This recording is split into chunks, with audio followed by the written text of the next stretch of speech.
Welcome to the International School of Tailoring. My name is Reza and this is going to be your 15th lesson of our How to Make a Bespoke Jacket series.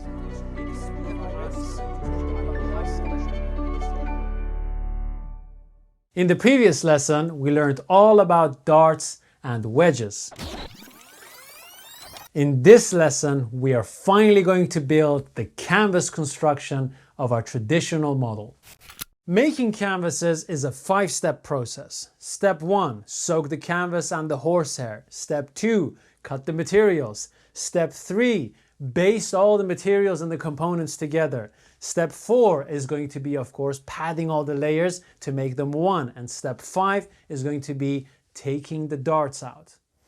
Every one of these steps requires a lot of concentration and finesse. If you've never done this before, please take your time. You can always come back by using the chapters in the video right where you left off. Are you ready? Let's go. All right, step 1, soaking the canvas and the horsehair. If you're following this lesson with our foundation bundle, great stuff. You've got exactly what you need and the right amount. If, however, you haven't bought one of our bundles, which I highly recommend you do, and you're wondering, what do I need? How much do I need? Check out lesson number 5, in which I exactly tell you what you need and how much of each material. So let's get to it. Why do we soak our canvases? 2 reasons: starch and shrinkage. Let's begin with starch. When the manufacturer produces these canvases, they put some starch on top of these materials to make them firm and rigid. Sometimes that starch is too much. What will happen is when you put your iron on, glowing patch of starch appears because it burns. In the worst case scenario, that starch sticks to your iron plate and stays there forever. So we want to remove some of that surface starch just to make sure that we don't get glowing red iron patches on our beautiful canvas. Reason number 2 is going to be shrinkage. When these materials are woven, they are put under a lot of pressure and tension. Sometimes they are wet during that process. Regardless of whether they are wet or not, they get woven and finished under a lot of tension. That tension remains in the fibers. As soon as you expose it to water, they shrink. They become smaller, and that's something that we want to avoid for our jacket. So we're going to take some warm water, which encourages a lot more shrinkage than cold water, and put our canvases in that water. Make sure it's thoroughly wet. If you're taking it out after 15 minutes and you see dry patches, put it back in. Once it's wet, take it out and allow it to dry completely naturally. Never, never, never dry a wet canvas with your iron, because then you're going to have burnt starch on your iron. Now, something interesting. Starch does dissolve better in cold water, but the fibers won't shrink as much in cold water than in warm water. So because we don't want to remove all the starch and we just want to remove a bit of it, but we do want everything to shrink as much as possible, that's why we use warm water. Are you ready? Let's do this. Take your canvas and your horsehair and put it into warm water. Make sure that the water gets everywhere and leave it at least for half an hour.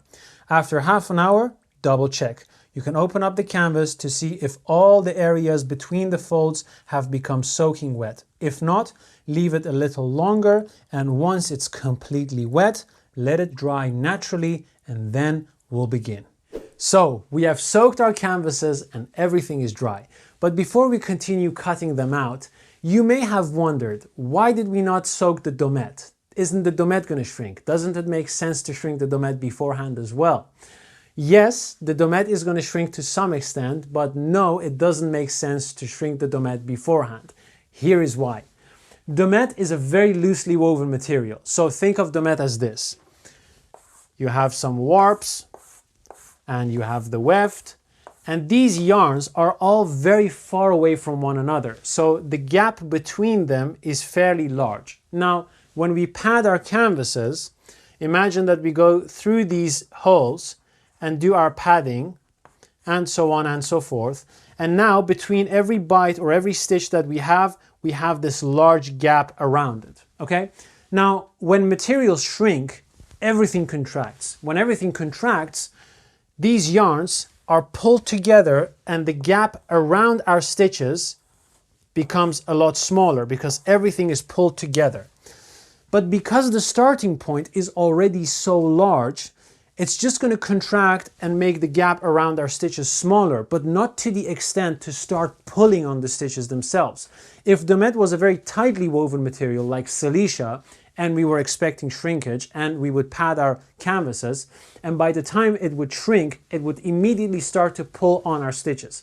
But because it's a very loosely woven yarn and material, it doesn't do that. So that's why we have excluded that unnecessary process so that we can just get on with the work. So now that you know that, let's continue and cut out our body canvases. As you can see, our canvas is dry, and because we have soaked it, it may have some wrinkles.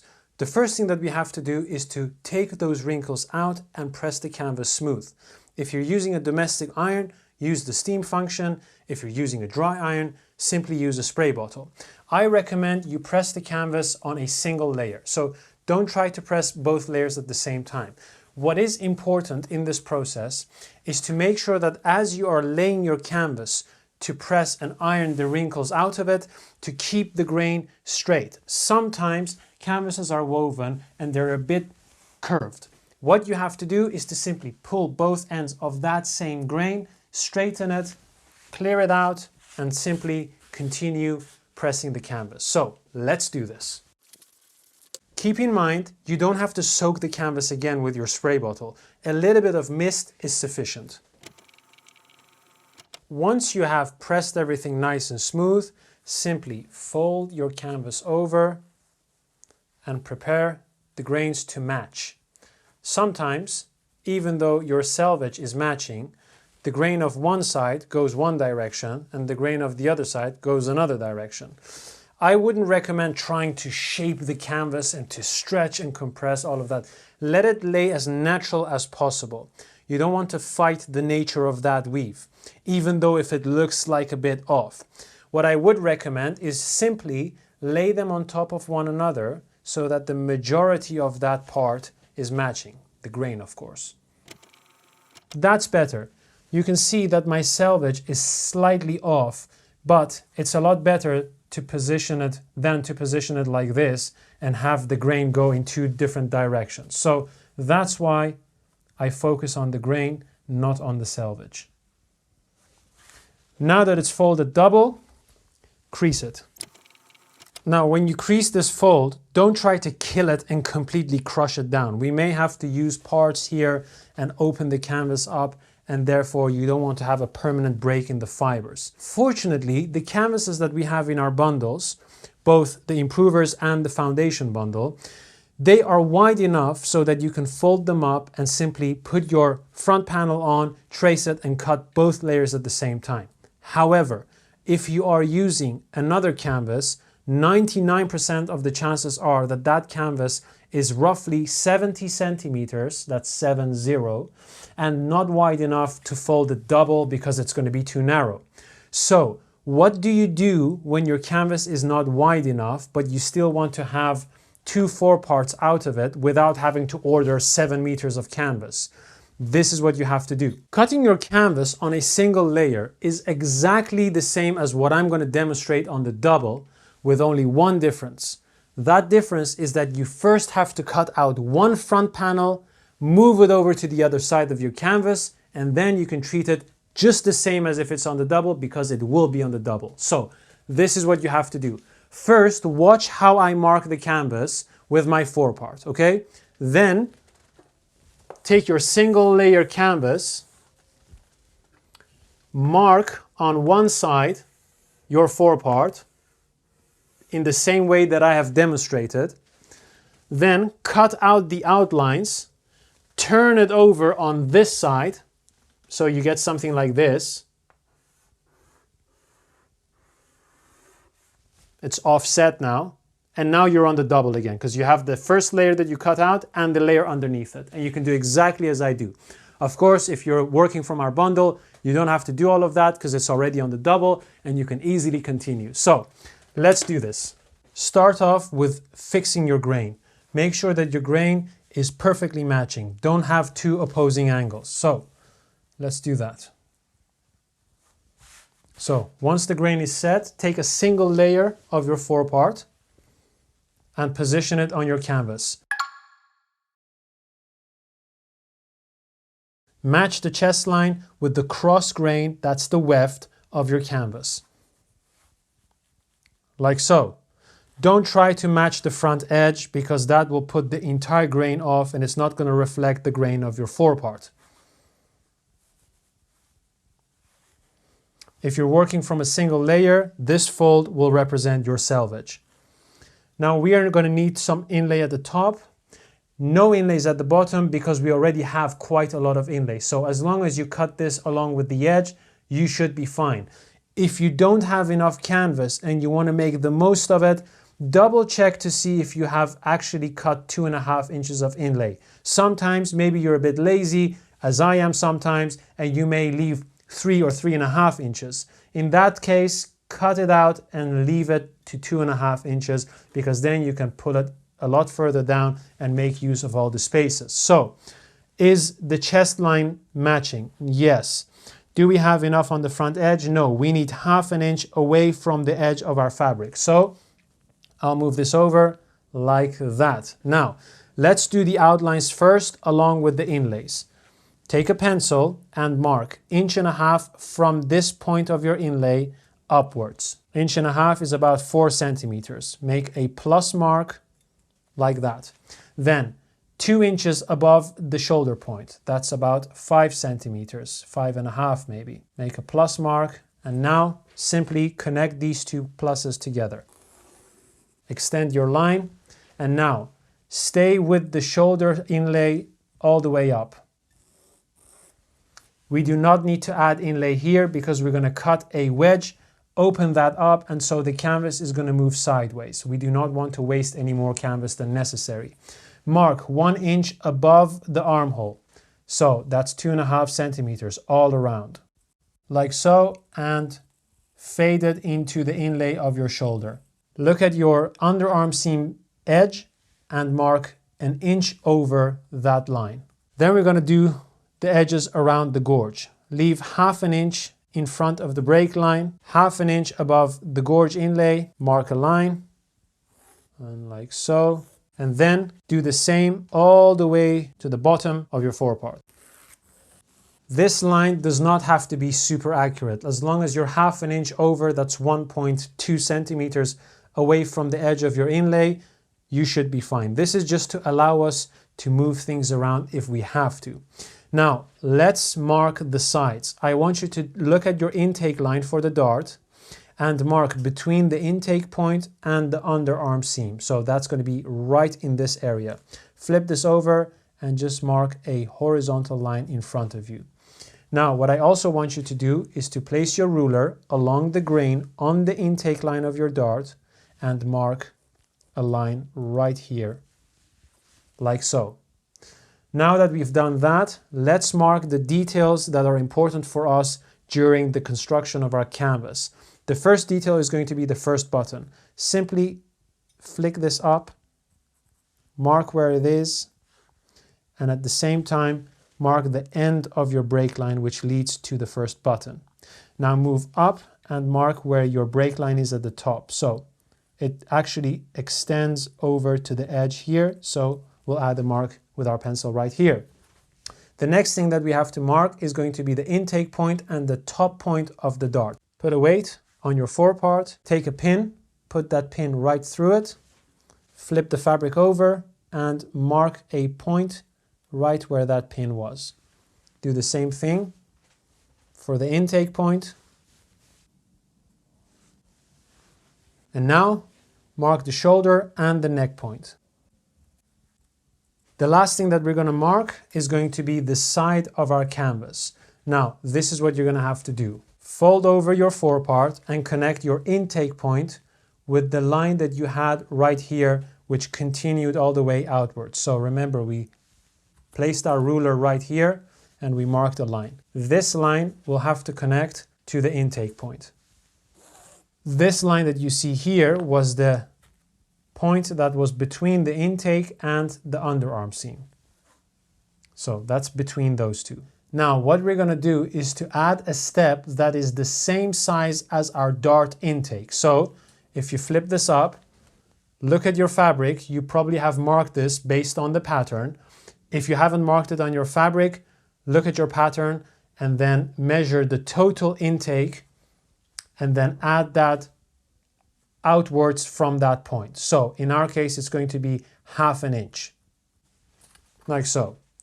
Now I want you to connect this point into a smooth curve to that 1 inch that we created over our underarm seam, okay?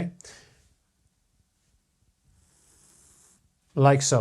Try to make a nice curve. Don't make this massive round shield. It's going to be excess and not so nice.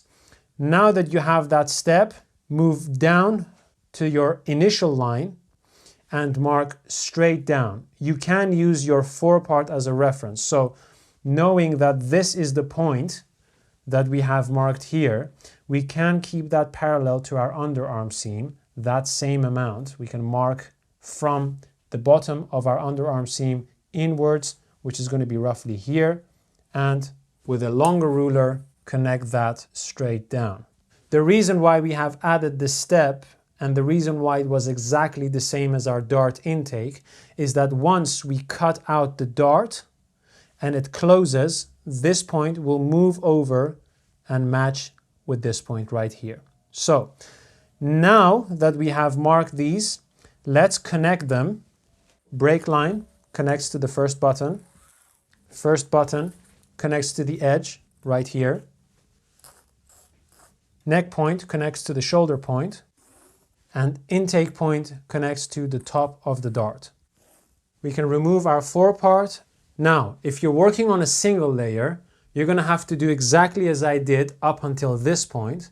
Then cut out the outlines of your pattern, flip it over, and then follow me through with everything that I'm going to do now, okay? Because then you're going to be on the double as well. Let's continue. So now it's time to mark stitch these details so that we can transfer them on every single side of our panels. I recommend you use a contrasting thread, maybe like a red thread, so that you can easily see where your mark stitches are. If you're using a white mark stitching thread, it may not be visible depending on the color of your canvas. If you're using a dark canvas, of course, it's perfectly fine to use a white mark stitching thread. So take your thimble, thread your needle, and begin. You can do this on a single layer. You don't need to double your thread for the mark stitching of your canvas. Let's begin with the most important one, which is the dart. So one at the top, one at the intake point, cut through, and then one across right at the top to create a exact and specific corner, and one at the base of the intake, like so. The bottom of the break line, your first button at the intersection with the break line, your first button at the front, and your break line at the top, and two in the middle. Now the neck point and the shoulder point. And that's it. Your mark stitching is done. It's now time to cut the outer lines of our canvas on the double. If you've worked from a single layer, you already have cut out one layer, and now you have to cut the other one out. Be very careful as you're doing this. You don't want to cut any other line than the very outer lines. Here we have a step, so be careful. And that's that. Now it's time to open up the layers and cut through the mark stitches. I noticed that I have forgotten to do one mark stitch here. If you see that you've forgotten something, simply stop, mark stitch before you've cut through, and then cut through. Be careful not to cut into the canvas. And that's it. Now, we're going to flip over everything and with a pencil go through these mark stitches so that they are permanently marked on all sides. Dart. Be careful that when you go with your pencil over the thread, you don't pull the threads out before you have marked the inside of your layers. Intake, shoulder line, break line, button. Now it's time to mark the insides.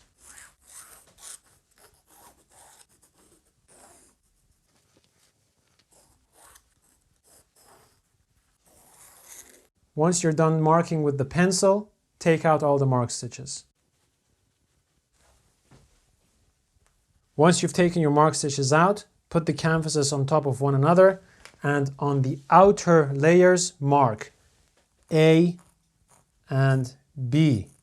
You can also just simply put a cross. This should remind you what the wrong and the right sides are of these two panels, so that you don't end up with two left sides or two right sides. Congratulations on cutting your canvas. It's now time to cut the horsehair. Clear your board, make sure all the bits and pieces of the canvas are gone and you have a clean slate in front of you. Put the horsehair on, and we're going to go through the same process of straightening the grain, ironing the wrinkles out, and preparing it for the marking. So let's do this. Now, one of the things I want you to pay attention to is the selvage of your horsehair. It may be the case that as you're pressing, it creates a wave. You have to prevent that. So what you can do is to take your ruler, have it here as a reference, like so, align your selvage with your ruler, and press. Once your horsehair is smooth, have a look at the grain. See if the ends are curving in or curving out. Try to straighten everything as much as you can before you mark and cut. You can even put your ruler against one of these visible grains and see if it runs parallel. Do that on multiple areas to double check, and we're ready to mark. Take both of your canvases. We're going to do exactly the same thing as those of you who have been working with a single layer of canvas have done. So we call this offsetting the pattern. What I want you to do is to align your dart intake line with the bottom edge or the top edge of your horsehair. Do that on both. Now I want you to bring both of them inwards, but have a gap of 1/2 inch between the break line and the center line that is created between them. So I can bring this forwards like that, and this one forwards like so. And now I have a gap of 1/2 inch between each two. So 1 inch in total. That's about 2.5 centimeters. Now the most important thing for us to do is to match the grain of our body canvas to the grain of our horsehair. Like so. And like so. If this gap decreases, simply move the parts a bit more towards the sides. Now that you've positioned everything, the grain is matching, there is a gap of 2.5 centimeters or 1 inch between the two break lines, and everything is aligned at the intake line, it's ready to take one of them out, mark the horsehair on our body canvas first, and then on the actual horsehair, and then cut it out. So follow along. What we need is 1.5 inches marking above the intake point of our dart. So take your ruler, 1.5 inches, that's 4 centimeters, and make a mark. Now take a piece of chalk or a piece of graphite and 1 centimeter, so 3/8 in from the edge of the underarm seam, make a nice smooth curve going towards this point and all the way towards the front and the break line and slightly over. Okay, so this is what you're going to do. Now we're going to mark the outlines of our canvas as the shape of this horsehair. So you can mark this exactly the same around the shoulders. The armhole can be marked exactly the same. You can just make dots. Mark the break line. Mark the break line right here. You have the other side where your break line is marked, so you can easily see where that is. And now put a weight on top of your canvas so that nothing moves, and simply copy this curve as you have right here. If we take off our body canvas, we can mark our shoulder, we can mark our armhole, we can mark the curve, and of course our break line. Mark 1/2 inch, that's 1.2 centimeters, in front of your break line and draw a line. That is the horsehair shape for the chest area of our canvas. Now it's time to cut it out. Once you've cut it out, simply flip it over like this, match the grain, put a weight on, and cut out the outlines. Do not throw away these big pieces, we're going to need them in a second. Now, what you have to do is to make a small cut right in here on the break line and at the bottom. Flip over and make a new marking for the break line on this side. This should give you 2 symmetrical pieces of horsehair. Now, if you're worried about this part and you think, I'm missing something here, I'm doing something wrong, no, you're not. What's going to happen is we're going to make a cut into the shoulder, open this area up, and that's going to pass out of the area of our shoulder inlay. So it's going to fall on the outside of our fabric area and it's going to be trimmed away. So you don't have to worry about this. Now, this offsetting technique that I just showed you is extremely good to know in case you are working with lining, with fabric, or any material where you don't have enough and you have to puzzle things out. Okay, so this is something you can use on anything, whether it's fabric, lining, or whatever. Now, time to cut our shoulder wedge. Take your canvases, match them on all the marked points. Start with the dart, first button, and the top of the break line. What we're going to do is to mark the cut that we're going to open up with a wedge. So, this is your neck point and this is your shoulder point. 1/3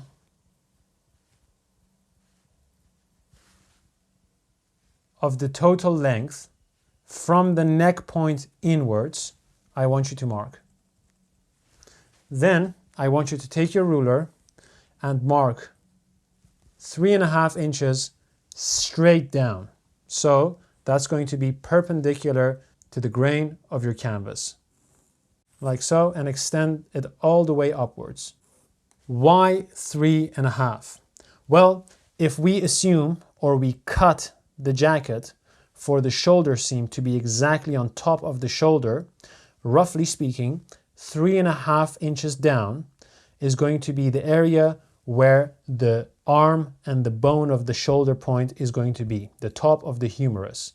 So this point has to be perpendicular or at least square in line with that area. You can see this is my shoulder point and in this area is going to be my arm. So we want the wedge to create room for this area. All right? Now, take your horsehair, match both of them together, mark 1.5 inches up from your intake point if you haven't, align the base of the horsehair with that point and match your break lines. Now, what I want you to do is to move the horsehair towards the side for 1 centimeter. So how do you know it's 1 centimeter? Well, you can use your break line as a guide.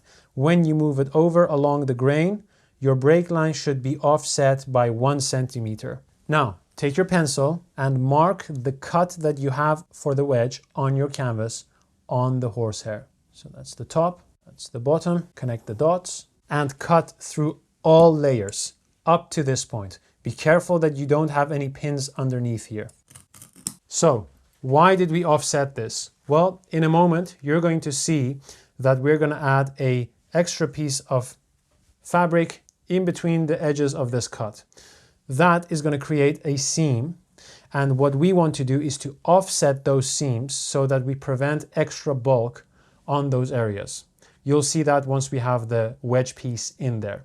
Now, it's time to use the remainder of our canvas and our horsehair to cut out the triangle that we need for these wedges. So, take your horsehair and your canvas. What we need, first of all, is to measure exactly how long this total line is. So, that's about 6 inches, 15.5 centimeters. So, what we have to do is to position our materials so that the cross grain is running horizontal from us. So we have the selvage running perpendicular to our table. Then we're going to draw a line like so, which is at least 1/2 inch away from the selvage. Then measure your 6 inches or 15.5 centimeter or whatever the length of your cut is at the top and the bottom and add 2 centimeters or 3/4 at the base and 2 centimeters or 3/4 at the top, like so, okay? Now, we know that from the base, measuring up 3.5 inches is going to be exactly our shoulder line. So from your base, not the very base, not the inlay you added, but that point that is going to represent the end of our cut. From that point, we're going to measure up 3.5 inches or 9 centimeters and across 1.3/8. That's about 3.5 centimeters, like so. And the same is going to happen for the canvas. Draw a line. That's the top, 3/4 down. From here, we'll measure 6 inches down. That's 15.5 centimeters, and then another 3/4. So 3.5 up, 1.3/8 over. That's 3.5. And now we're going to have to make a curved line that gently curves up and goes through that marking all the way up in a consistent line. Now, we want this line to be replicated on the other piece of canvas as well. So the best thing to do is to use a ruler that produces the same line on both sides mirrored. But before we do that, let's just cut away and trim out the large piece and then work on the smaller pieces. So from your very bottom line, just move over, add 1 inch to this part and 1 inch, that's 2.5 centimeters right at the bottom, and connect those lines all the way up. Same thing here, like so, and cut both of your materials out. Do not cut the vertical line that you have here. Now, let's do this one by one. Flip over your materials to position them mirrored against one another and replicate what you have here on the other side. So from the bottom, that's about 3/4 up, 2 centimeters, 3.5, 1.3/8 over. So now we have exactly the same thing going on right here. Same on the canvas, 3.5 up, that's 9 centimeters, 1.3/8 over, that's 3.5. And now we have the most important points marked. That's the base of the cut, the shoulder line, and the amount to which we're going to open those cuts. Take a curved ruler. In this case, I'm going to use the Pattern Master, like so, and choose one of the points that you have on your ruler so that when you flip it over, you know exactly which point you used, and create a subtle curve from the base going up, hitting that point all the way naturally going up. Flip it over, use the same point, and now your cuts will be opened to exactly the same amount. Same on the canvas. Now that we have this prepared, we can actually open the wedge and insert these pieces. Let's do that. So what we are going to do is to simply place these wedges underneath the cuts, follow along with the lines, and that is our inserted wedge. Now, if you're following this lesson with a foundation bundle, I want you to use the thread that comes into that bundle, which has the same color as your fabric. If you're using your own materials, make sure that you're using a matching thread. I, however, will be using a contrasting thread, so black in this case, so that you can exactly see what I've done along with the details. So let's begin. Start with the canvas, put the horsehair on your lap, and make sure that you open up your canvas so that you have two symmetrically mirrored sides. So another way to do that is to see whether you have both sides without the marking on or both sides with the marking. Now start with one side, turn on your machine.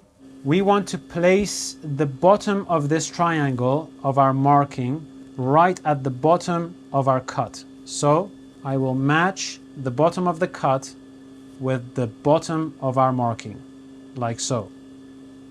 Then I will first machine the straight line and position the edge of my canvas against the straight line that I've drawn here, like so. Then I'm going to go all the way to the top, align the edge of the foot with the edge of my cut.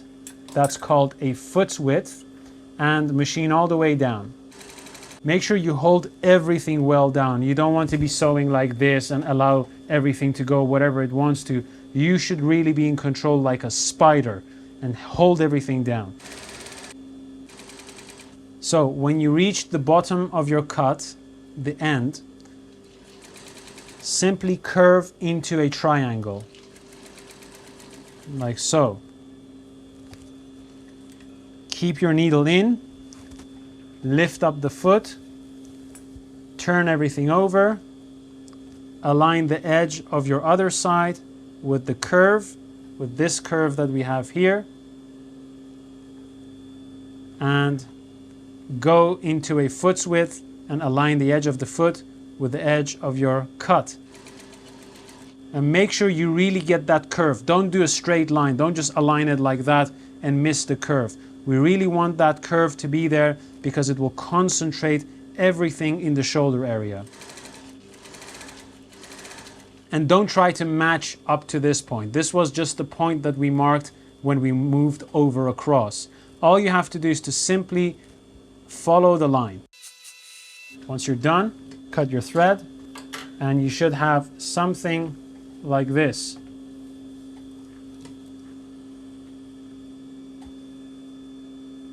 Okay? Now let's do the other side and then do exactly the same with the horsehair.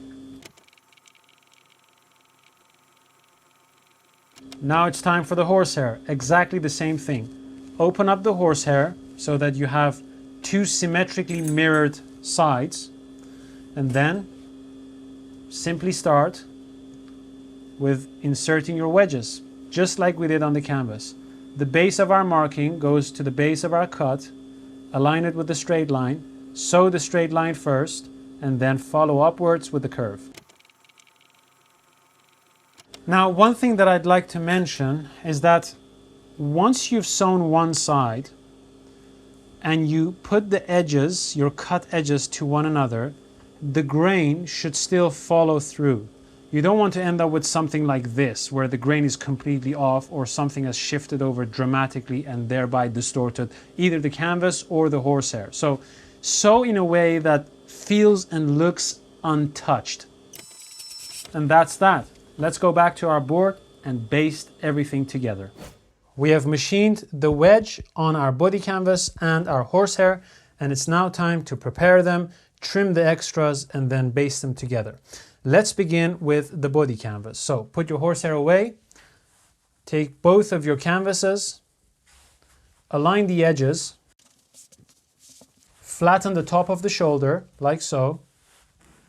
Make sure the neck corner and the shoulder corner are as close as possible. Take your ruler, match the ruler to the point of the neck and the shoulder, draw a straight line and cut along that line on both layers. This can go to the bin. One of the things that I would recommend is to trim anything that starts to fray in this area as quickly as you can. Do the same on the other side. If you're working with our bundle, you will have fray check in that bundle. If you want, you can apply a little bit of fray check on these edges if you're really that concerned about them. You shouldn't be if you can handle the canvas while you're padding it without rubbing your fingers too much on it. But if you're really concerned, just apply a little bit right on the edge, allow it to dry naturally, and that should do the trick. So that's for the body canvas. So let's put this aside. Do the same on the horsehair. Match the neck and shoulder corner. Flatten the top, like so. Ruler on these two edges, line, and cut. So now that you've done that, it is time to trim away these excess materials around our V shape. What you need to do is to trim everything away to about 4 or 5 millimeters. That's a good eighth. So let's do this. Now what you see here is not ideal, but it may happen to you as well. If this happens, try to really lift the entire canvas and throw all of these away, because these can easily go into your board, stay there, and when you're working on the domette, they will go into the domette, and then you'll have, well, chest hair on your domette, and that's going to poke through the wearer's chest, and it's very uncomfortable. And remove everything on your board as quickly as you can. Let's continue. Do not leave any more than 5 millimeters. 4, 3, or 5 millimeters should be sufficient. So that's for the horsehair. Let's do the same for the body canvas. So now that we've done the canvas and the horsehair, it is time to baste them together. This is what I want you to do. Place the canvas with the seam allowance showing on the wedge upwards. So the side that's going to face the fabric is like this. This is very important, okay? If your fabric ends up on this side, you're going to see these ridges once you press the shoulder. So you really want this to be the inside of your canvas, okay? Flatten the shoulder so that the wedge length is now towards the armhole, because that's where it actually is going to end up. Then I want you to take the horsehair and have it facing up so that the wedge falls underneath the cut that you had, okay? So not like this, but like this. If your line is not on that side already, like what I have in front of me, simply use the notches that we had at the top to remark your line. If you want to prevent this and you already want to have the line above while you position the horsehair like this, simply insert the wedge while having the line upwards. So I'm going to redraw the line and then have my 1.5 inch marking here. If you don't have it, simply mark it with your ruler. That's about 4 centimeters. Then position your break lines matching while the edge of your horsehair at the bottom is hitting that line. Okay? Like so. The reason why we offset the cut for the wedges on the horsehair and the canvas was so that these seam allowances that we now have, these bulky areas, would be offset. So now they're not on top of one another, and if you run your fingers over it, it feels like a smooth surface. If both of them would end up on the same place, you would feel this big 1 centimeter ridge in that area. So match your break line while matching the edge of the horsehair at the bottom with your 1.5 inch marking upwards. Place it there, and it's time to baste while matching the horsehair break line to the canvas break line. Now, if you're working with our foundation bundle, inside your bundle you'll have this beautiful basting thread that says suitable for basting, and I recommend you use this for basting your canvases.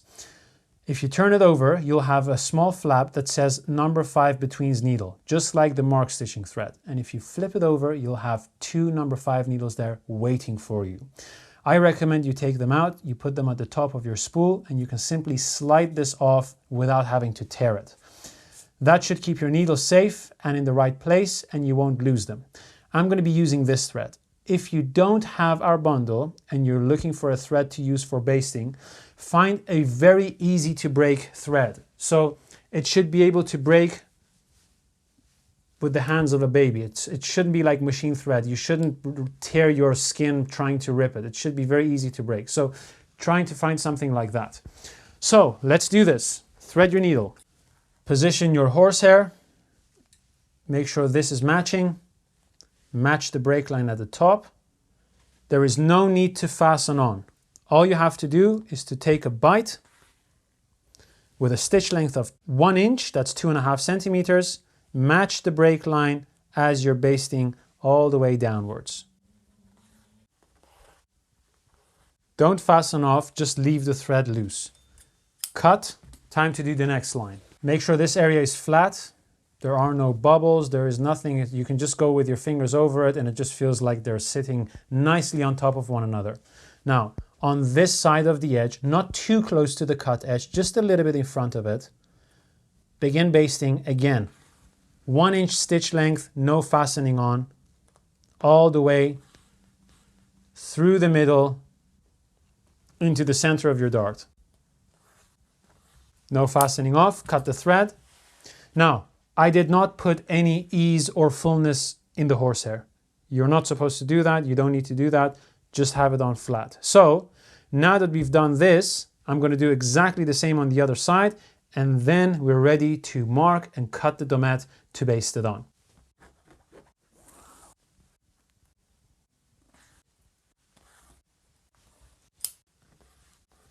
Now that we've basted the horsehair on this side, let's completely clear our board so that nothing of that horsehair can go into our domette. Take your domette and press it nice and smooth. Align your edges, crease the fold.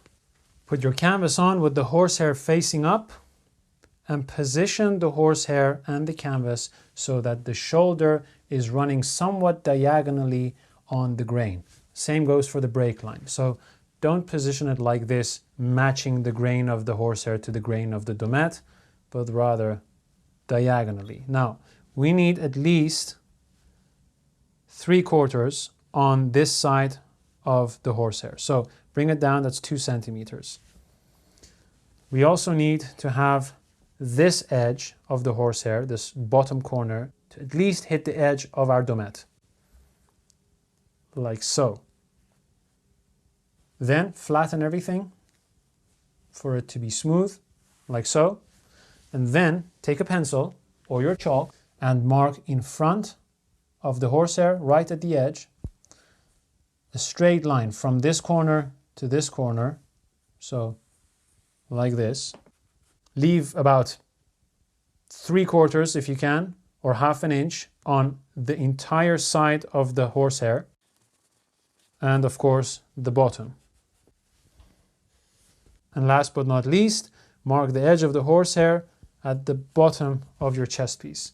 So remove your canvas, mark a straight line for the break line, and cut out the outer edges of your chest piece. And that's your domette chest piece. The reason why we have cut it slightly or as much as we could on the bias is so that we can stretch this shoulder piece out, because we don't have a wedge insertion in the shoulder area.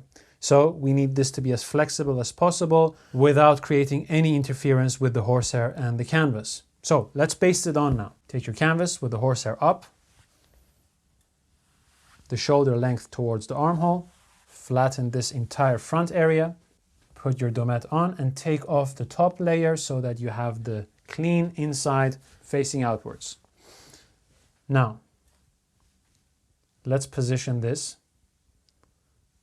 We know that the edge of our domette should match the edge of our horsehair, like so. And we should have about 2 centimeters or 3/4 at the bottom. The first thing we're going to do is to mark 3/4, that's 2 centimeters, behind our break line. So if this is where the break line is, we're going to be here and here. I recommend you use chalk, not a pencil, so that you don't end up with ugly gray lines on your beautiful virgin white domette. Now that we've done that, thread your needle with basting thread and baste on that line. This time we are going to fasten off just once with a big bite. Your stitch length should be 1 inch, and we'll go all the way down and fasten off here. Now I want you to stop right where the horsehair is. Do not go anywhere beyond that, because we are going to cut the domette about 1/2 inch below the edge of the horsehair. So fasten off with a big bite, and that's it.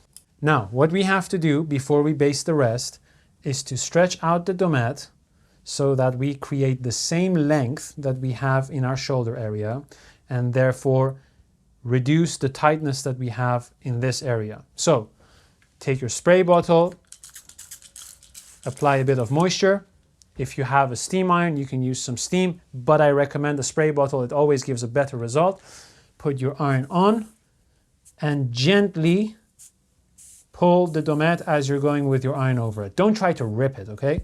Just a little bit. And then try to use a wider area and increase the area that you're stretching until the edge of your domette is, roughly speaking, matching the edge of your canvas and horsehair, like so. You can go a bit around it to smooth everything out. We're going to move everything to the front so that the side is flat. just feel with your fingers around it and see if you feel any bubbles. To reduce the bubbles, simply apply some moisture in the armhole area, put your iron on, and give this area a slight stretch as well. Now you don't need to overdo this, just be very light and gentle. The domette is very loosely woven and is flexible enough for you to stretch it. It won't resist you. All right, so once you've done that, you should be able to have the domette sit on your horsehair without any other implications, okay? So this is what we're going to do. We're going to move everything to the front, introduce a little bit of width on the domette. This is a tiny amount, okay? This is just a small tube. A pencil should barely fit in there, like that, not more. And then take your pencil and your ruler, measure from the edge of your body canvas 2 inches in, that's 5 centimeters. Put a dot, measure from the top edge of your body canvas 2 inches down on that same dot, like so. They may mismatch. In my case, they're exactly on the same place. And then mark 1 inch below the edge of your body canvas, all right? So if the body canvas edge is right here, we're going to be 1 inch below that. That's 2.5 centimeters. And the reason we're going to do that is because all of this is inlay. We do not want to pad the inlay. It's going to be trimmed off. And simply connect that 2-inch point to the 1 inch that you have below your armhole edge, like so. Then it's time to trim the bottom of the domette. What we have to do is to mark 1/2 inch, that's 1.2 centimeters, below the edge of our horsehair. You can do this by eye if you're used to the measures. If not, you can measure. Draw a smooth line all the way to the front. Then, very carefully, trim away the bottom of the domette. Do not cut anything underneath it. Thread your needle, fasten on with 1 big bite, stitch length 1 inch, and baste on this line until you get close to the edge, and then baste about 5 millimeters away from the edge of the domette all the way to the front. Make sure you don't lose that width that you've put in there. You can do smaller stitch length around the curve. And fasten off with 1 big bite, cut off your thread, and that's it. Now, what you can do is to simply press this flat. You can see that's just a little bit of ease for us to reduce the chance of the domette being pulled tight as you're padding. If you're not used to this, it may be that while you're working on it, your fingers are going to pull the domette and you end up with a tight domette. If you're used to it, however, this won't happen. But this is just precautions. So flatten the rest here as well. You can simply lift up the shape that you have in the shoulder. Make sure it's not in the way. You can move it around. Play around with it until you're super comfortable working around it. And now your domette is doing the same thing as your canvas and your horsehair. Flip it over and trim everything right to the edge of your body canvas. If you see anything fraying here, trim it away, or if you've already applied some fray check on it, then you won't have to worry about that. And that is one side done. I am now going to do exactly the same with the other side and then prepare it for padding. Now, as you can see, our horsehair has a lot of sharp edges all around the armhole, the shoulder, underneath the chest, and we have to make sure that we don't allow these sharp edges to poke through the body because horsehair can be like needles. So, therefore, we use domette to cover up these edges to prevent them from poking through our lining and then into our body.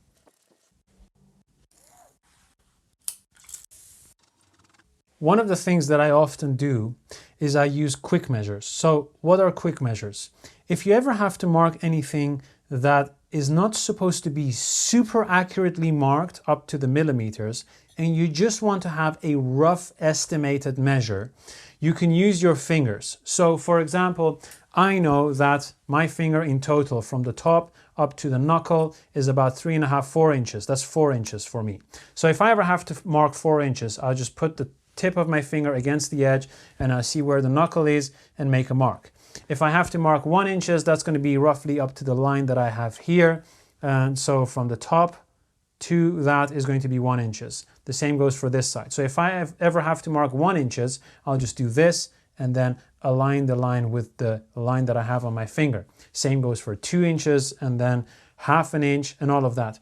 It's very handy to do this because it allows you to work quickly without having to grab your ruler. So in this case, I know that this has to be roughly 2 inches from the side and the top. So I'll just simply do this. That's the edge. That's about 2 inches. That's about 2 inches. And now I have my point. The same goes for here. I'll mark the edge first so that I know exactly where the edge is, and then I'll just do 1 inch and then connect them together. That's it. Very simple and yet very effective. Now, another thing that I'd like to mention is that you want to have these measures imprinted in your mind. So if I draw a line here and you tell me draw another line with a quarter distance to it, I know that this is going to be pretty much a quarter. So if I would measure it, that's exactly a quarter. If I would draw a line here and you would say it has to be 3/8, well, I know that this is going to be 3/8. So if I measure it, that's exactly 3/8. If you draw a line here and you tell me it has to be 3/4, I know that this is going to be 3/4. So if I measure it, that's exactly 3/4. If you imprint these in your mind, you don't have to use your ruler for everything that you're doing, and your eye will become the ruler, all right?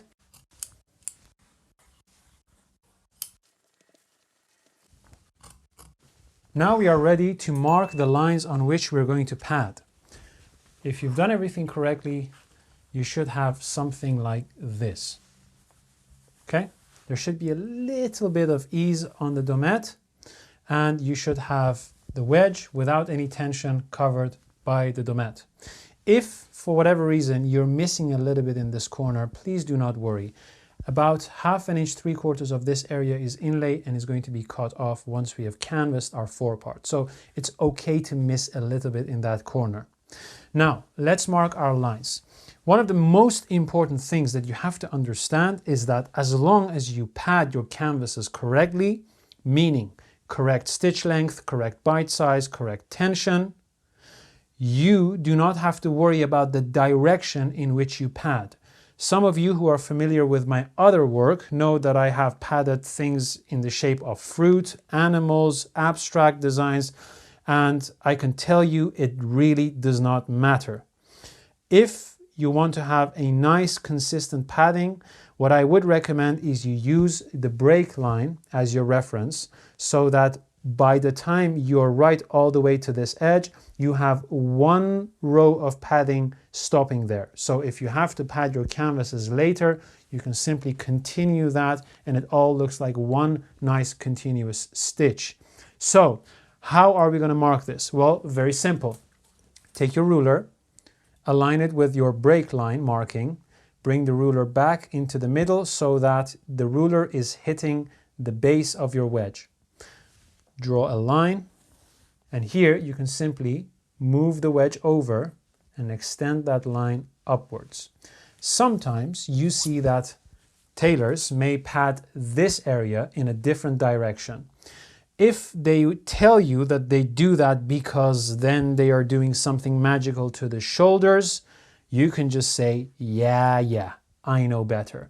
Because that is not going to do anything to the shoulders apart from giving you a bit more comfort while you're holding the canvas.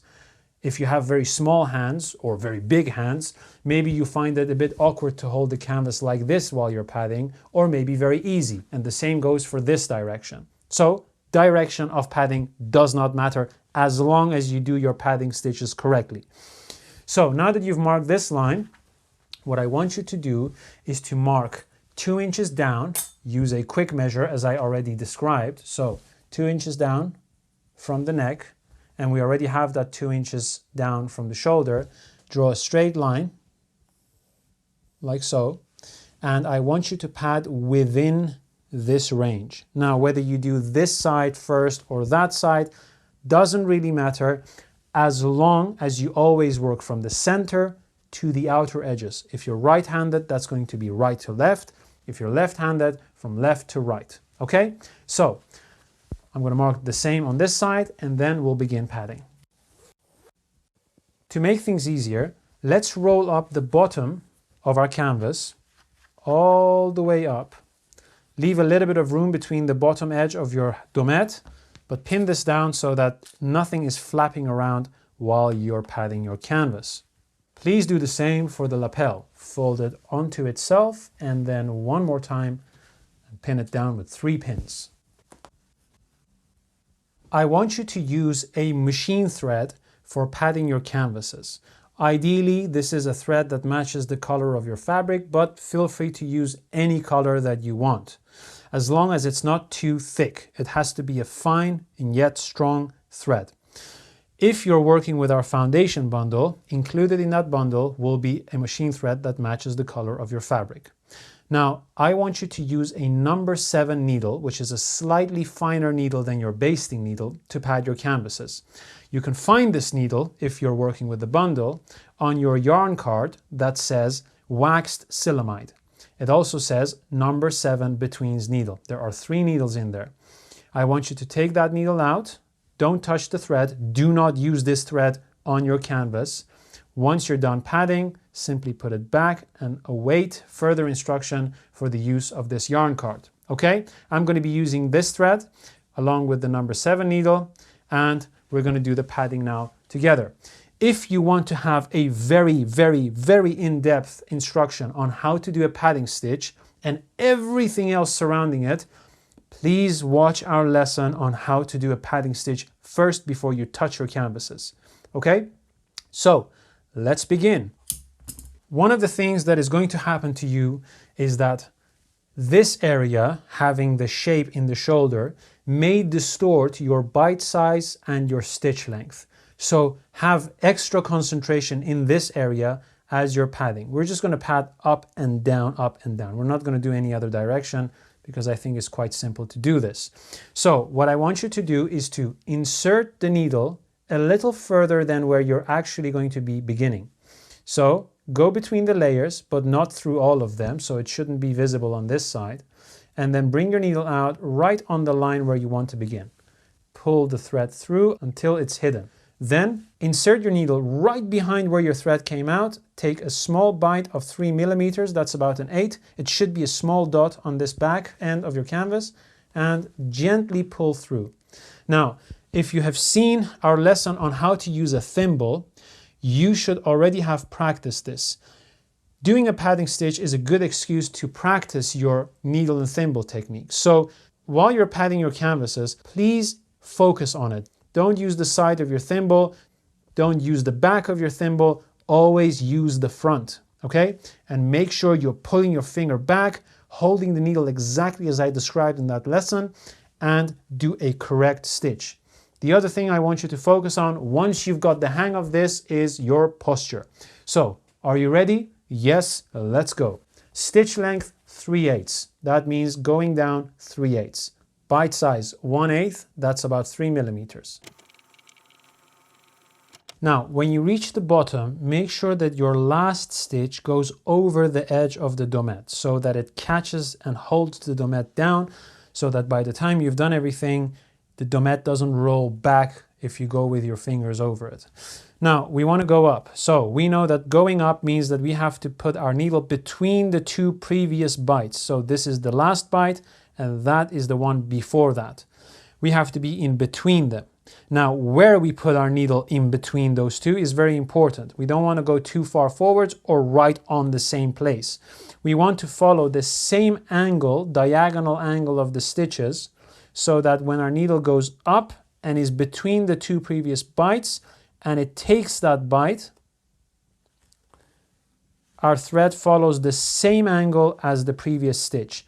So if you want to put your needle now in the next stitch, these 2 are the bites that we're going to look at. We're going to be in between them, and we want our needle to follow this previous line of this thread that I'm pointing at until we are in between the 2 previous bites, and there is the place where we put our needle. So, like so. If you follow my previous stitch, you'll see that that hits the point where my needle went in. Now, if you're padding over the bulk of these seam allowances that we have right here, make sure you really try to keep the same bite size. Because there are more layers, it's going to be a bit more difficult to do that, but just do your best, concentrate, and make everything look consistent. I've reached the top and the end of my thread. It's now time to fasten off. We want to make everything look like one continuous stitch, so we're going to hide our thread. Go simply right behind where your thread comes out and bring the needle in between the layers and come out a little further, like so. Cut your thread, thread your needle. We want to come out right on this point, not where the last point was, but the one before it. So insert your needle further out, travel through the layers, come out where the thread goes into the fabric, bring the needle out, hide the thread, go right behind it, and now take a bite, and everything should now look like one continuous stitch. You cannot see where we left off and where we started. Now, one thing that I have to remind you of is that we are not going to pad this in a curve in any direction. All you have to do is to simply hold it as flat as you can in your hands and pad it flat. So if you're rolling this up in any way, you're not supposed to do that. The reason why you're not supposed to do that is that because the shape that we're going to have in our canvas comes from the dart and the wedge that we have inserted in it. We don't want a canvas that rolls up in a weird direction, causing bubbles and loose patches on our forepart.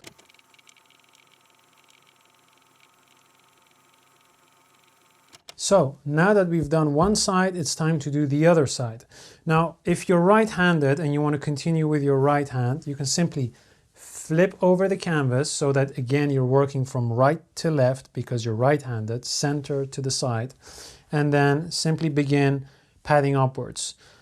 If you can sew with both hands, and I recommend you practice sewing with both hands, you can simply keep the canvas as it is, switch your thimble, and continue from the top, going from the left to the right.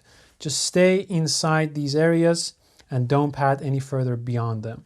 The only area that you're supposed to pad all the way to the end is, of course, the bottom and the side. So let's continue. And that is one side done. What we're going to do now is to remove the pins, remove the basting threads, do the same on the other side. Simply hook the end of a pin into the thread, pull, and if your padding hasn't caught the basting, it should be easy to pull out. You can, if you want, run a dry iron over it and do the same on the other side.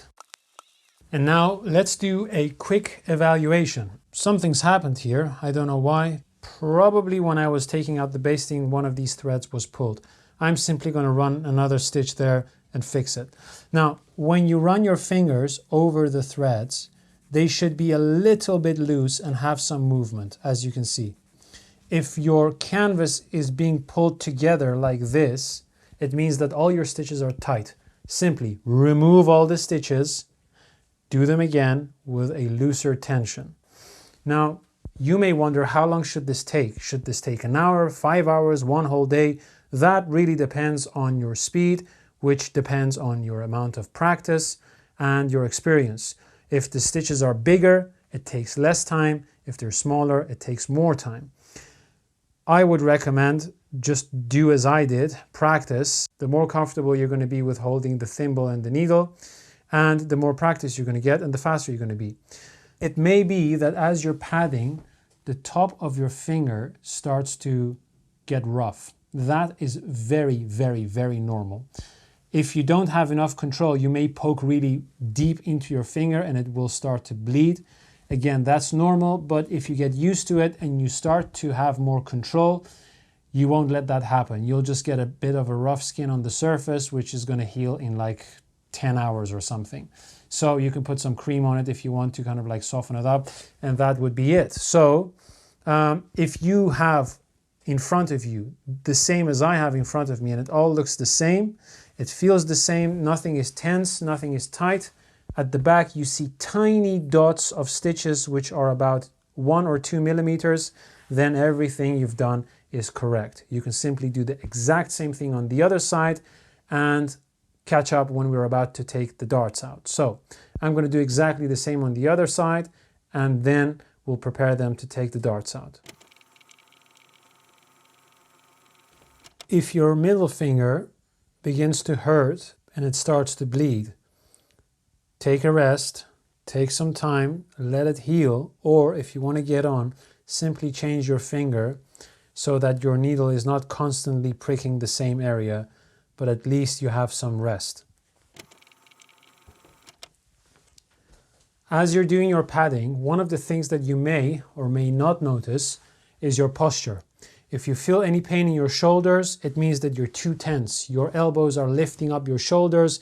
You probably are not comfortable holding the layers, or you're just too much focused on getting the work right and thereby getting the posture wrong. What I would recommend is check out lesson number 10 on posture, in which I explain every detail that you need to know about the right posture, and see this as an opportunity to practice that. If you want to lean forwards, lean on your leg. Don't curl in like a worm. Stand up like a professional, like someone you can rely on, someone you can trust, someone you can get inspired by, and really try to nail that down until it becomes second nature, and then you can forget about it, okay? It's part of your system. So lower your shoulders. If you want to lift up your arms, raise them from your deltoids and your elbows, not from your shoulders, okay? So that's one thing. The other thing is, once you've got used to padding the canvas and you're into a rhythm, the best tip I can give you to speed up the process is not to necessarily put your needle down quicker, but to pull your thread quicker. So a lot of you may, for example, sew and then do this. And it takes like 1 year for you to kind of like completely pull your thread. What I would recommend is to take your bite, okay, so that you do it accurately, and take your time for that. But when you're pulling your thread, just with one quick motion, do that. And the more you do that, the more you're going to get used to the right tension, how your hand should move.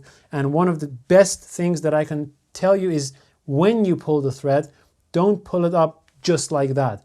Pull it up and then turn your wrist like so, and thereby using your pink finger to pull the remainder of the thread. That is going to prevent any tight pulling and is going to give you the right amount of tension. So keep focused on the posture as well. Right, this is the perfect moment to explain something to you. What's happened here is that my stitch length has become slightly longer than the other areas. Now, if I continue putting my stitch in between every previous stitch, my stitch length is going to get longer and longer and longer. So what do you do if you're in that situation? Simply break the pattern in that area and keep to the same stitch length of 3/8. So for me, instead of going in between here, which will make my stitch very long, I'll just make it a little bit shorter, and that should fix it. So here we have a small blip, a mismatch of the stitches, which is fine. It's not going to cause any harm. But I have now fixed the rest of the row that I'm about to do.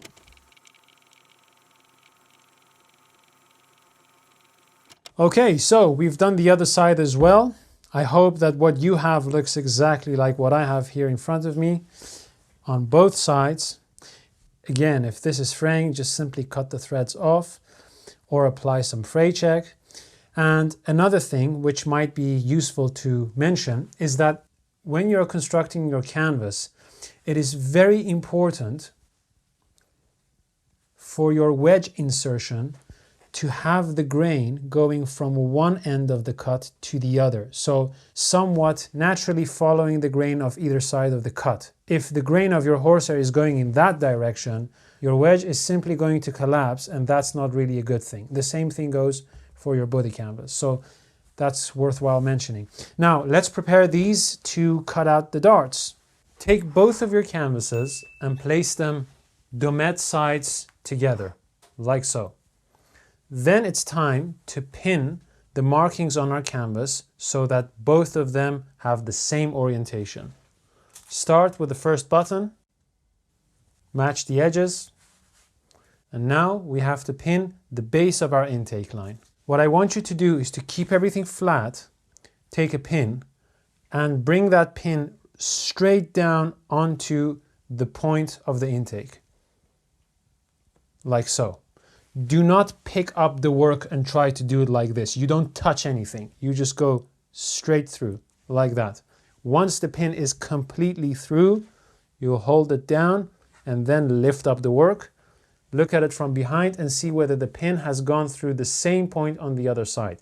If it's not the case, like what I have here, I'm about 2 millimeters off, simply take the pin out, flatten the surface, shift it over,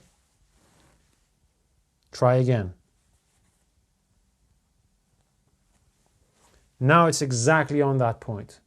So what do? Well, go back, keep the pin in there, flatten everything, put your finger on top and put the pin a little bit more because we're going to cut in that area and we don't want to have any pins there. So next point is going to be the top point of the dart. Pin through, lift up, double check, bang on, yes, no. If it isn't, move it over. That's better. Same thing, keep the pin in there, put your finger on and pin a little bit further out. Now you've got the most important points matching. What is extremely important is that there should not be any bubbles between your pins. Whoops. Any bubbles between your pins. Neither should one pin be pulling the top layer tight. If that's the case, release them, try again and see if they're matching. If they are, then that's fine. If they're not, something has gone wrong. What do if you can't match these points? Whatever you do.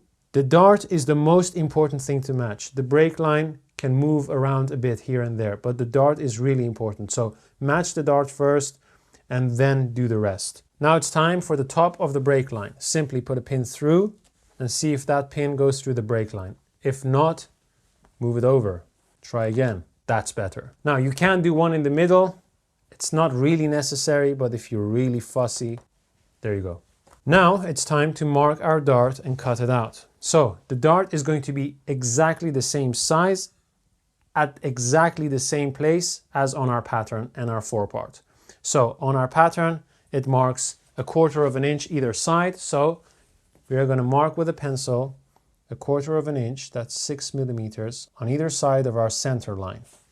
Then we're going to connect those points to the top point of the dart. Make sure you use a sharp line. Like so. I don't have a chest that requires us to take a side dart out. Sometimes you can take a side dart out regardless of whether the person has a chest or not, just to boost that chest and add a bit to the style of the garment. Sometimes you really have a technical reason to take out a dart because you have a prominent shape there. So what's going to happen is if we assume this is the chest, for example, and this goes over the body, forget about this part, okay? This part is the wedge. But as this goes around the body, you can see that a little bit of surplus is created. We have already covered this in the previous lesson on darts. We have a few surfaces.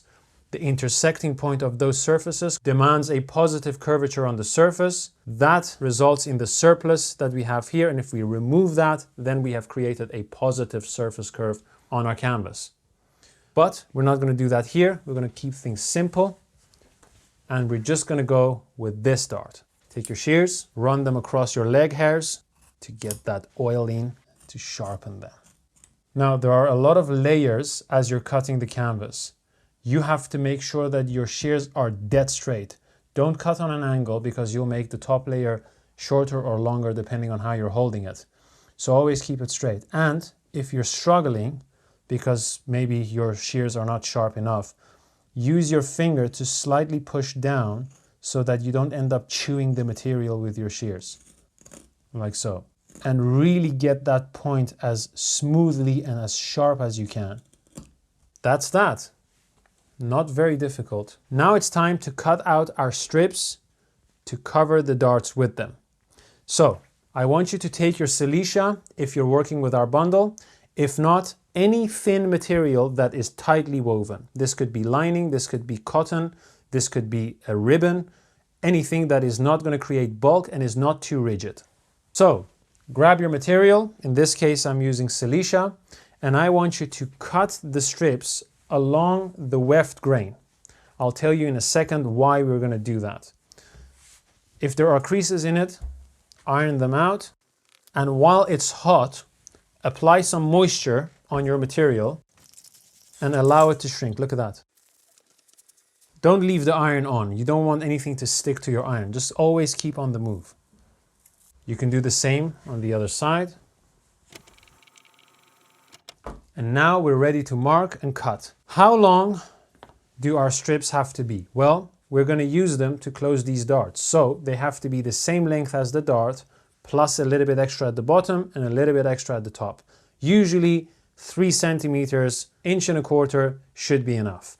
So our dart is about 4 inches. So we could cut 5, 6, 6.5 inches, 7 inches max. That's about 18 centimeters to have enough room to maneuver around. So we need 1 to cover the outside and 1 to cover the inside. So we need 4 in total.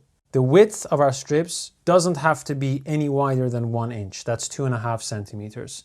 The reason for that is that we don't simply need any more material to close those 2 darts because we're going to machine foot's width either side of the cut, and that's about 1 centimeter. So having another extra 1.5 centimeters is plenty. Align your ruler with the straight grain. So that's 7 here and another 7 here, and on the double makes 4. Now, just to recap, I want you to cut these along the weft grain. So the length is going along the weft, is not next to the selvage. I'm going to explain to you the reason of that in a second. Let's cut them out. Make sure your layer underneath is also matching at the edge so that it doesn't end up shorter or narrower. And that's it. Now, why did we cut these along the weft? There's a very simple reason for that. When we close our darts, we are bringing these 2 edges together. So we don't want them to open up. When they open up, they open on a horizontal direction. Now, our vertical strip may be a bit flexible vertically, which will happen if you cut it along the cross grain, because the cross grain is usually a bit more flexible than the length grain.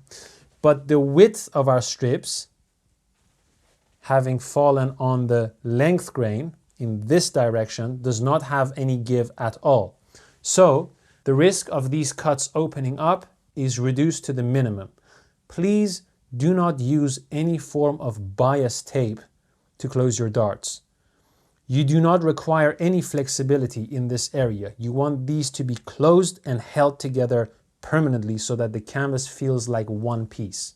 All right, that's it. So let's wrap this up and go to the machine to close our darts. Okay, for this procedure, we are going to need a lot of concentration. You need to know how to work with your machine, and you have to be comfortable guiding the material through your machine. If you're working on a domestic sewing machine, you have an advantage, and that advantage is that you already have a zigzag function. If you're choosing a zigzag function, please choose the one that does 3 or 4 stitches to one direction and then 3 or 4 stitches back.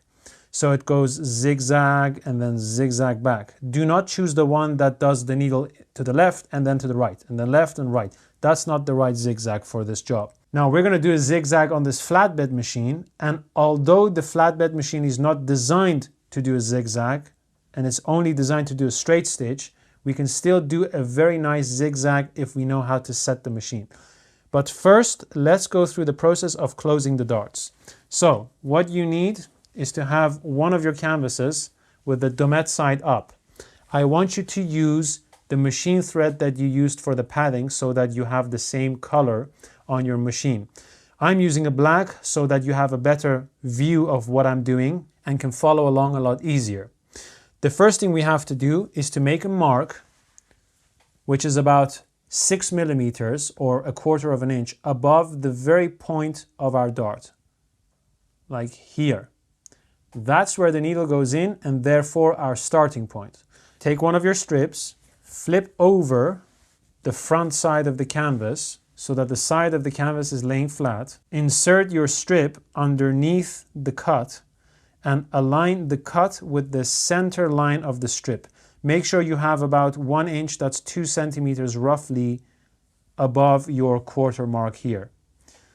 Once you've done that, bring that point underneath your needle, bring the foot down, insert your needle, and I want you to do this on a fairly small stitch length. Not too small that makes unpicking impossible, but also not on a number 5 where you have distances of 5 millimeters.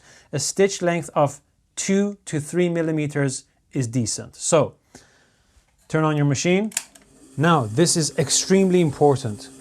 Every time you're closing your darts, always start at the top of the dart and move your way downwards. Never the other way around. This is very important. Starting at the top will allow you to have more flexibility in case any of these edges shift up or down. If you start at the bottom and you work your way upwards and there is a slight mismatch, the extra length that you gain will be trapped between the top of the dart and your machining, and that is going to result in a bubble. The smoothest result is always gained from starting at the top to the bottom. And now what I want you to do is to align the side of your foot with the edge of your cut. So I'm going to sew over like this to create a distance of 5 millimeters between the edge and my sewing line, and that is automatically going to align the side of the foot with the edge of my cut. We call that a foot's width, like that, and go all the way down. No need for a back tack, just cut the thread. And please cut your thread as short as you can. Don't leave a long piece lingering around. Now, the next thing that we're going to do is to, of course, close this dart. But to do that successfully, I want you to take a block like this, put that block behind your canvas, and that block is going to help you to close the dart in the most correct way possible without creating any shifts between your canvas. So one of the most important things is that you don't end up with a gap between your canvas like this when you're done closing your dart. These two should be exactly on top of one another, edges matching, all right? And the block will help you to do that. So block behind, close the dart, and hold it firmly down. It's okay if the edges are slightly overlapping, not too much, just slightly. You can see when they go together, the edges raise upwards. That's okay. So, like that, hold it together, make sure you don't have any pleats or folds underneath your strip. Start again right at the top on your marking, needle down, and foot's width on this side. So, if your canvas gets trapped between and in front of the block, simply lift it up and allow it to move upwards. If your padding stitches are going the other way, try to push them towards the middle to catch them in the sewing. You see the canvas? Now it's going underneath the block. Pick it up and allow it to move freely. When you get to the end, I want you to mark 1 centimeter underneath the edge of your cut, like that, and gradually curve into that to a point, and then curve back up and go a few stitches over your previous stitch. Remove the block and curve back into your previous stitch, like so. Of course, you can do this very neatly and beautifully and get a perfect, nice triangle. It all depends on how comfortable you are on the machine. I am not very comfortable on this machine. Cut your threads from all sides. And now what I want you to do is to trim everything down to 3 millimeters. You can use your scissors for this. You can use your curved scissors. Whatever you use, it should be 3 millimeters away from the stitching. Try to do a nice cutting line and don't end up with a zigzag jagged line because that doesn't look neat. So once you've done that, it's time to sew a strip on the other side. Again, have your domette side up, like so. No need for a block anymore because the stitches are holding everything. And if you try to pull everything apart, you should not see a gap. So that's why it's better to have them overlay a little bit so that by the time we do our zigzag, everything is nice and flat and yet firm against one another. So the next strip goes simply on top of our work. And we're going to do exactly the same. And what you have to do is to align the side of your foot with the center of the cut, exactly like we did, and somewhere in the middle begin sewing. So I'm constantly picking up the strip to see whether this edge is against the edge of my cut until I reach the bottom. When you reach the bottom, simply make a mark where your stitch ends and try to go to that point. Then turn around and then go back to the center of your cut, which is now a bit more difficult to see because you're a foot's width away. But what you can do is you can either mark it with dots or a line, or you know that from this stitch to the center is 5 millimeters. So you have to be another 5 millimeters over. So simply you need to have a gap of 5 millimeters between the edge of your foot and your stitching, like this. So now I have a gap of roughly 5 millimeters between my stitching and my foot, and I can go all the way up knowing that I'm pretty much on that previous line. It's okay, you don't have to be exactly on this line. You can be a little bit outwards as well. That's absolutely fine. So mark the top of your dart and machine gradually towards it. And now you can go back to your previous stitch. A few stitches over and you're done. Cut the thread, same for the other side. And now it's time to trim this away. Just be careful that you don't end up cutting your padding threads. And that is your dart closed. Now it's time to zigzag on top of both these two strips of silicea. What you have to do is the following. If you're using a flatbed machine, you'll have a screw at the top here. What you have to do is to loosen up the screw. Now, how much do you need to loosen up that screw? That depends on your machine. But the idea is to have your finger underneath it, careful you don't press the pedal, and to drop the foot without feeling any pain on your finger. That loosens up the tension and the pressure that the foot puts on the material so that you can easily pull the material sideways. That's very important. Once you've done that, you can begin. Now at this point, if you're on a domestic sewing machine, you can simply choose your zigzag function and just go over this with the zigzag function, which is going to be fairly simple. Choose the widest zigzag possible, but not necessarily the widest stitch length. So you can have your stitch length on a 2 or a 3, but have the width of the zigzag at a 7 millimeter, for example. Now the idea for us is to cover the entire strip with a zigzag. So what you have to do is to grab the material, gently at a steady pace, press down the foot pedal, and while you're pulling sideways and are pressing on the foot pedal, you go up, down, up, down, up, down with your back tag lever or button. This is something I recommend you practice. If you've never done this before, take a scrap piece of fabric, put it under your machine, loosen up the foot of the machine, and then gently apply some pressure on the pedal. Steadily pull sideways. Don't go up and down with your hands. The machine will automatically do the zigzag for you. All you have to do is to focus on one line, one straight line, pulling sideways with the same amount of strength. And with a steady rhythm, go back, front, back, forwards, backwards, forwards, front, back, okay? So this is how it looks. Needle down, start at the very top, gradually increase the size of your zigzag and go all the way to the end. Make sure nothing is pulling or getting in your way.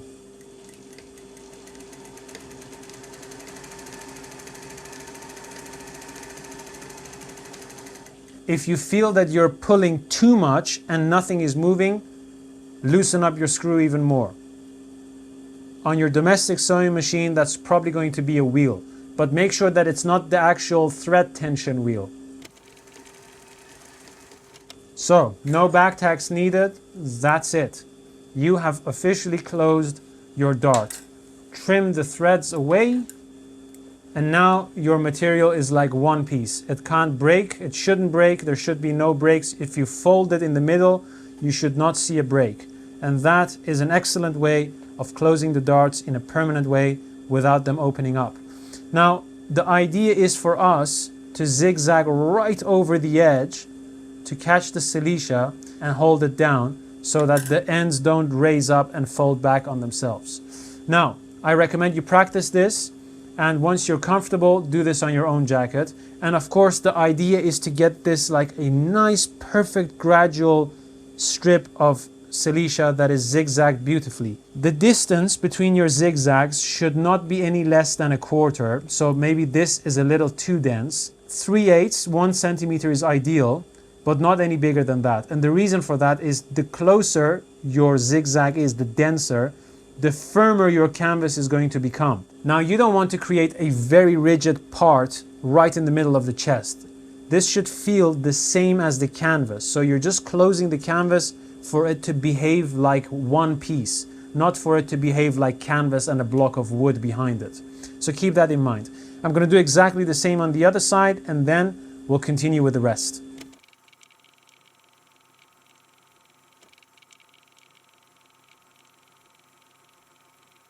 So that's that. Let's take this to our board and continue with the process. All right, let's evaluate this canvas with its dart closed. Now, you can use any material as long as it's thin and densely woven to close your darts. The main point here is for the cuts to stay together and not to open up. That's why I don't recommend bias tape or bias lining. Now, the distance between your zigzags should not be any less than this, and neither should it be any more than a centimeter. If it's too big, it's not going to have enough support. If it's too small, it's going to be too rigid and make this area completely like stone. We don't want that, because that is going to break the canvas as well. Now, depending on what type of machine you're using, you may have good or poor control on the zigzag that you're doing. A domestic sewing machine, of course, gives you a very nice zigzag, and you can just enjoy feeding this through the foot. But if you're working on a flatbed machine like I did, then depending on how much you've worked with that machine and how really you've got used to that machine, your zigzag is going to be affected. As long as the stitch density and the stitch tension is not tight, loose, or wrong in any way, then anything that resembles this is acceptable. Now, I of course want you to master this and do this 100 times better than what you're seeing, so that you have a perfect zigzag, starting narrow right at the top, increasing in its width all the way until you cover all these edges. Keep in mind that these edges do have to be covered. This is very important. Otherwise, they will fold over and create bulk. Another thing that I would like to mention about the zigzagging and the closing of your darts is that if you've done this and you constantly end up with a gap between it, simply try to overlap your edges by 1 or 2 millimeters. Even if it feels like a ridge in the beginning, it's okay. By the time you zigzag, they will slightly go back to being flat. Now, if you fold your canvas in this area, you should not really see a break. You should see it fold and roll over, but you should not see a sharp break. My suggestion is that a Cilicia fabric, a thin pocketing, is the best material to use for closing your darts. And technically speaking, this method of having the zigzag go through both sides, making the zigzag also visible on this side, is technically speaking the best way, if you would ask me. But there are other ways to do this with a bit more finesse and a bit more beauty. So that's all. Now, let's pick this up and have a look. When we hold the canvas from the neck point, it should all hang down nice and smoothly. You should not see any bubbles, cracks, creases, or wrinkles around your dart or the lower half of your canvas. Now, one thing that I want to bring your attention to is the cut that we have here. When you hang your canvas from the neck point, you see that these cuts are slightly overlapping. Why is that? Well, simple. We have a cut there. Normally on our fabric, there is a wave. We take this dart out and shorten the surface around here, which makes the surface around it longer. So this allows the canvas to go around the body and create that hourglass shape. Some tailors leave this cut open. That, in my opinion, is wrong. Why? Simple. When we make our pockets, we have to attach those pockets to the side of the canvas. Pockets use materials, and materials are heavy. On top of that, we will use our pockets, so we're going to push everything down. If this cut is open and everything is pushed down, look what happens. We create a distortion on our front edge. That is not very desirable. So what do? Simple. We bring the edges of the cuts together and we zigzag them on the machine. That's all. So let's go ahead and do that.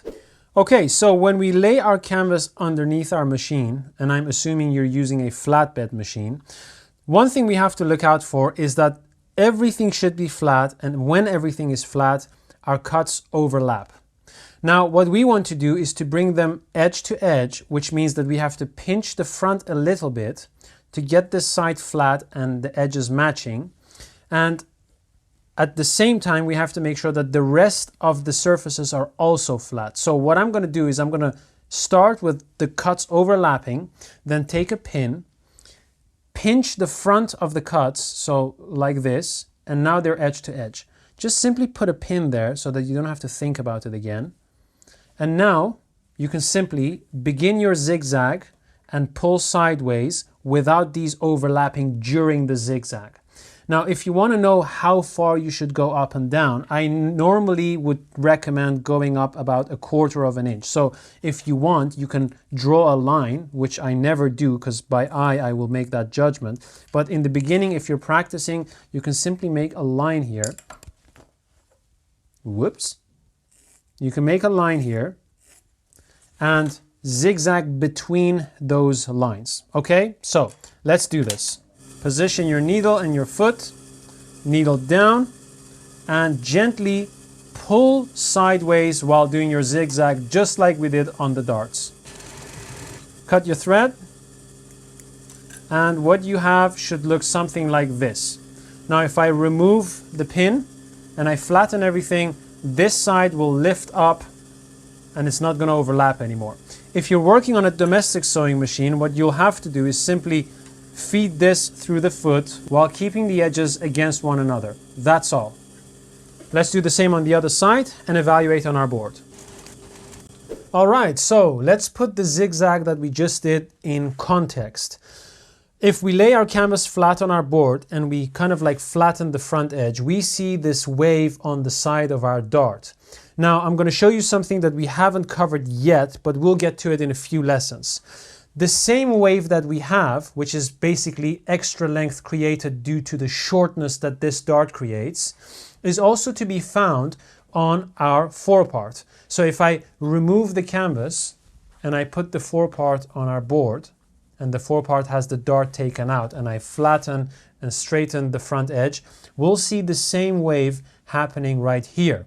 So when we are canvassing our foreparts and we lay our canvas on the board, and then on top of that, our forepart, you'll see that this length simply supports the length that we have on our fabric, and they feel like one.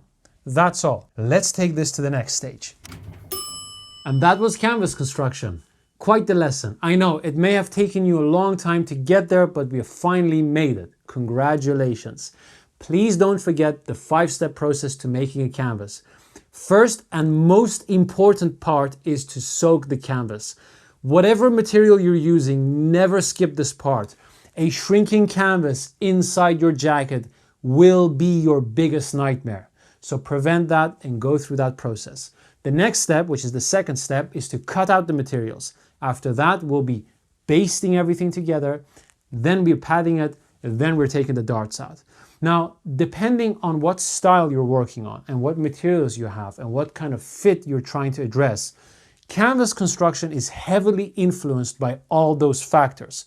That makes canvas construction one of the most creative and beautiful parts of bespoke tailoring. If you're starting out and you're seeing all those complicated diagrams of all those old book canvas constructions and you're wondering, what's this one doing? What's that one doing?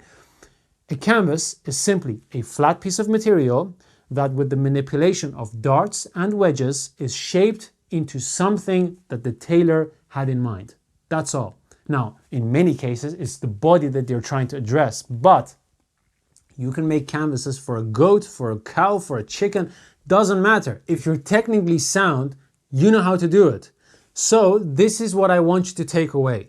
We are going through the process of making a jacket and we're doing it as thoroughly as we can. But the jacket is just an excuse for me to show you the most fundamental principles of bespoke tailoring. Anything that can be handcrafted using fabric, I want you to know about and I want you to be able to improvise around. To do that, you have to understand the alphabet of tailoring. That is not the same as making a jacket, making a trouser, making a waistcoat. All of those garments have the same underlying principles. I want you to learn those principles. So see every lesson as a new word, as a new letter. Because once you go through all of them, you'll be able to make your own story with your own vision. That's all. My name is Reza. This was today's lesson, and I look forward to seeing you in the next one. Take care. In today's lesson, we are finally going to build the canvas construction of our traditional model. So blij. Fundamental reasons and levels and... Okay, it's okay.